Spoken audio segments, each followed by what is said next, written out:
السلام عليكم، رجعنا لكم اليوم في فيديو جديد. الفيديو اليوم باش تكون معلوماتنا فيه من المصدر. باش نحاولوا نمشيو للكونسيسيونير سور بلاس ونحكيو معاه كيفاش نجموا ناخذوا كرهبة من عنده، وشنية الحاجات اللي نجموا نعملوهم باش تتم العملية بنجاح.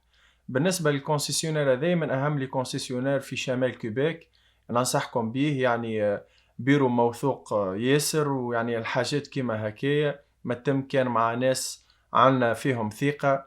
خاطرش انتي باش تحط فلوس وباش تستثمر في حاجة يلزمها تكون جارانتي وما عندكش فيها حتى شك انها تكون سافابا.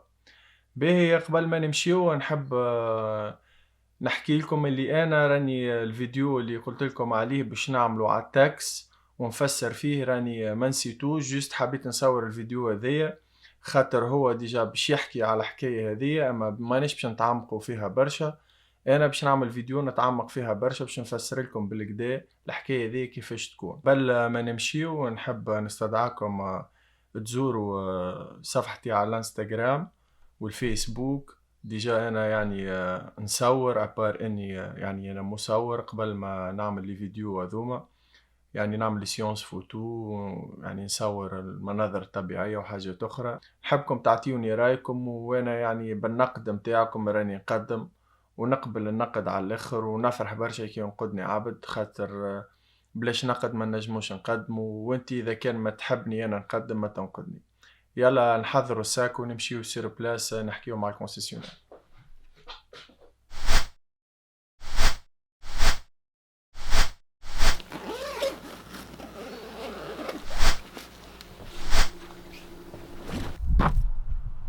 السلام عليكم. تويكا انا وصلنا للسيرفيس اللي حكيت لكم عليه بيع في الكراب. تويكا ندخلوا نمشيو ونسالوا لاجون الاسئله اللي عنا ويجاوبنا هو ديريكت، يعني المعني بالامر ينجم يعطينا معلومات اصح وادق وخير برشا. يلا نمشيو.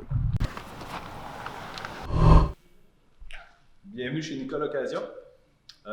Si tu veux me suivre dans mon bureau, on va pouvoir répondre à tes questions pour l'achat d'une voiture d'occasion, donc au Québec, en Abitibi. Donc, viens me voir. Donc, pour répondre à tes questions, Ahmed, pas très compliqué. Écoute, c'est la marche à suivre pour l'achat de véhicules d'occasion ici en Abitibi. Je pense qu'au Québec, ça doit être assez la même chose pour les détaillants de véhicules d'occasion. Donc, à ta question, quelles sont les conditions nécessaires pour qu'une personne puisse acheter un véhicule? Donc, il faut avoir au moins depuis 3 mois un emploi stable, pouvoir présenter des preuves de l'employeur, des bordereaux de paye pour pouvoir donc acheter. Il faut avoir 18 ans et plus aussi. Donc, avec ces conditions-là, quand on a un travail, on peut, oui, avoir une demande de crédit pour l'achat d'un véhicule. Quelles sont les procédures à suivre? Donc, dans un concessionnaire comme chez nous, la personne arrive, on va voir ensemble dans la cour ou sur notre site nos inventaires.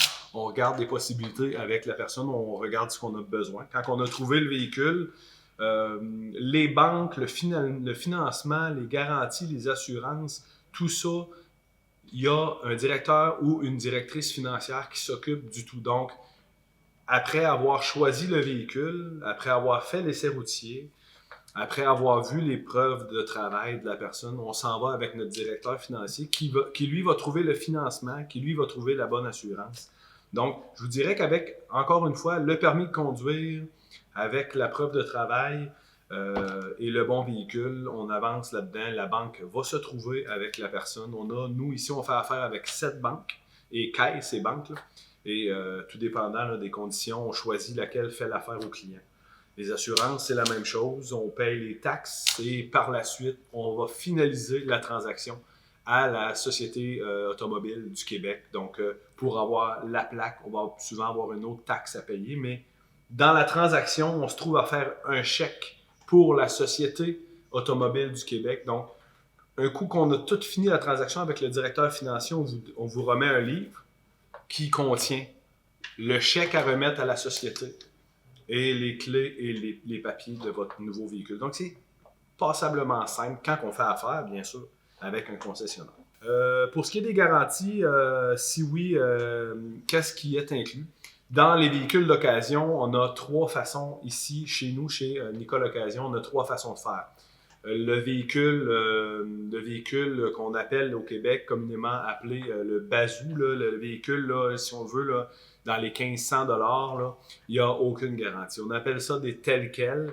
Donc, la personne qui l'achète a, en vertu des lois québécoises sur les protections aux consommateurs, a 30 jours s'il arrive quelque chose. Pas juste, j'aime plus la couleur finalement, ou j'aime pas le. Il faut vraiment qu'il y ait quelque chose de majeur avec le véhicule. On a 1 mois pour pouvoir retourner chez le concessionnaire pour prendre un rangement. Et nous, pendant ce mois-là, on se doit de vous trouver un véhicule ou au moins la valeur. On ne vous donnera pas de sous, mais on va vous remettre le 1500 $ que vous nous aviez mis sur un autre véhicule. Donc, on va trouver quelque chose d'autre dans notre cours et trouver une façon de s'entendre.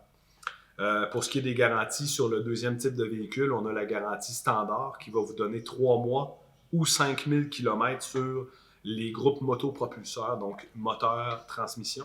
Et on a une garantie plus haute gamme qui est la garantie full, donc complète. 3 mois, 5000 km aussi, mais sur toutes les composantes, je vous dirais. Il y a peut-être des petites exceptions, mais en gros, sur beaucoup de composantes du véhicule. Donc, il y a 3 gammes, la rien du tout, celle qui est motopropulseur, 3 mois, 5000 km, et l'autre qui est vraiment plus complète, qui va couvrir vos moteurs de fenêtres électriques, les moteurs d'essuie-glace, je veux dire, l'air climatisé, ces trucs-là. Donc, ces 3 véhicules-là, oui, sont souvent avec une différence gamme de prix. Donc, plus l'auto d'occasion est récente, plus elle est chère, mais plus vous payez cher, plus vous avez des garanties avec votre véhicule. Donc, c'est tout simplement ça, comme ça fonctionne. J'ai acheté une voiture et je ne l'aime pas. Donc, la dernière question, je lui ai répondu. Je l'aime pas. Ça prend des meilleures réponses que je l'aime pas. Vous avez acheté une voiture, dans le mois après, il y a des choses majeures qui se passent. Si vous avez un bon contact avec votre vendeur, je vous dirais même je l'aime pas. Il y a probablement aussi une façon de s'entendre si vous avez un bon contact avec votre vendeur, à dire y a-t-il quelque chose à faire? Normalement, si c'est bien fait, on va essayer de vous trouver encore une fois, remettre le montant que vous avez investi sur un autre véhicule. Faut que ça soit bien fait parce que c'est en respect, on n'est pas obligé nécessairement à cause que vous ne l'aimez pas. Mais s'il y a des raisons plus majeures qu'un véhicule est complètement brisé dans le premier mois, qui ne fonctionne plus, on sait que c'est de la mécanique, à ce moment-là, ça c'est certain qu'on se doit de vous remettre la valeur de votre achat sur un autre véhicule. Donc, j'espère que ça répond à tes questions, Ahmed. Moi, c'est la façon qu'on fonctionne ici. Il y a aussi au Québec, il y a moyen d'acheter des véhicules à des particuliers. Donc, d'une personne à l'autre, c'est possible aussi d'acheter. Donc, les bazous ou même des chars plus chers, à ce moment-là, il faut vous trouver vous-même votre financement. Il faut que vous ayez dans une propre banque ou peu importe, dans une succursale bancaire ou de caisse populaire. Vous trouvez votre financement. C'est un peu plus difficile parce que les banques à cette heure ne donnent plus de financement automobile avec des garanties. Ils ont laissé ça aux concessionnaires. Ils font plutôt des financements personnels avec des intérêts souvent plus élevés. Mais c'est encore possible, ou avec le bon vieux cash, c'est possible aussi d'aller acheter à un ami une voiture. Et encore là, je pense que même à un ami, on a toujours aussi un mois que vous pouvez, si vous avez un problème, là, avoir un recours. Mais c'est toujours un peu plus compliqué quand on fait affaire avec un particulier d'avoir un retour de tout ça parce que les obligations peuvent coûter plus cher en cours que le véhicule que vous avez acheté. Donc, avec un concessionnaire, il y a une certaine sécurité qu'on a. Et si vous c'est ça. Si vous choisissez bien votre concessionnaire, je ne veux pas faire de pub nécessairement chez nous, mais moi-même, ça fait 8 mois que je suis dans la vente automobile. Et je donne service après-vente aussi, puis c'est important de pas laisser son client tomber. Parce qu'on sait très bien qu'on va racheter des véhicules et on ne veut pas perdre notre nom. Autant le concessionnaire que moi-même. Si vous faites bien avec votre vendeur, s'il y a un respect mutuel, il y a peut-être plusieurs véhicules dans le futur. Fait que je pense que si vous pognez un bon vendeur, vous allez avoir un bon service, puis il n'y a pas de danger nécessairement. En tout cas, merci beaucoup. Merci. Ça me fait plaisir. Moi aussi, mon cher. Bonne chance à tous. Bye bye.